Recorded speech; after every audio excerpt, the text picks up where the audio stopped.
जय माता दी, जय मां कामाख्या। ओम क्लीं कृष्णाय नमः। ओम नमो नारायणाय। ओम नमो भगवते वासुदेवाय। ओम लक्ष्मी नारायणाय। ये सब मंत्र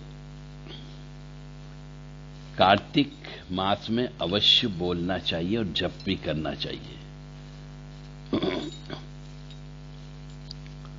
कार्तिक मास में कुछ विशेष दान भी करना चाहिए जिससे मनुष्य के पापों का नाश होता है। और जब पाप का नाश हो जाता है तो मनुष्य दुखी नहीं होता, उसको दुख नहीं मिलता, परेशानी नहीं मिलती, कष्ट नहीं मिलता। इसीलिए हिंदू सनातन संस्कृति में दान का महत्व बताया गया है।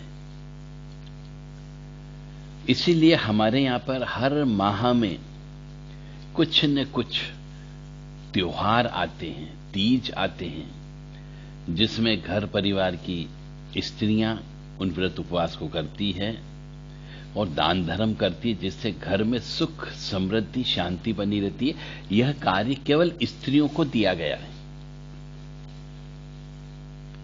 अब जब स्त्री ही यदि ये व्रत उपवास पूजा पाठ नहीं करती हो, क्योंकि आधुनिक स्त्रियां हो गई है, ज्यादा पढ़ लिख गई है और ज्यादा पढ़ लिखने से उनने हिंदू संस्कार संस्कृति को छोड़ दिया, इसलिए वो परेशान है। पैसा तो आ रहा है क्योंकि कमाई कर रही है, परंतु सुखी नहीं है। उन्हें न तो शरीर का सुख है, न भौतिकवादी सुख है और न स्वास्थ्य का सुख है। ये दो तीन चीज एक दूसरे से जुड़ी हुई है। इसीलिए हमारे यहां पे व्रत उपवास और दान का महत्व बताया गया है। तो कार्तिक मास में शालिग्राम जी का दान स्कंद पुराण में लिखा हुआ है। एक तो आप पुराण भी नहीं पढ़ते हो क्योंकि आपके पास समय नहीं है, मोबाइल देखने का समय है, पर पुराणों को पढ़ने का समय नहीं। पुराण पढ़ लो तो कुछ ज्ञान के चक्षु खुलेंगे, परंतु आपके पास पुराण पढ़ने का समय नहीं है। आपकी बहुत सारी परेशानियां समाप्त हो सकती है, बहुत सारे कष्ट आपके दूर हो सकते हैं। जो काम के लिए आपको बहुत ज्यादा मेहनत करना पड़ रही है, आपको उतनी मेहनत करने की जरूरत ही नहीं पड़ेगी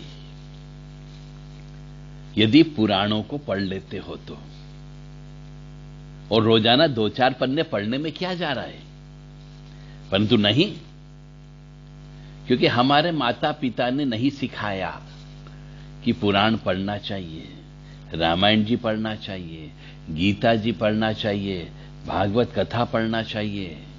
नहीं, माता पिता ने एक ही चीज सिखाई है, पढ़ो और पैसा कमाना है, पढ़कर के तुम्हें विदेश जाना है, पढ़कर के तुम्हें बहुत बड़ा वकील बनना है, यही सिखाया।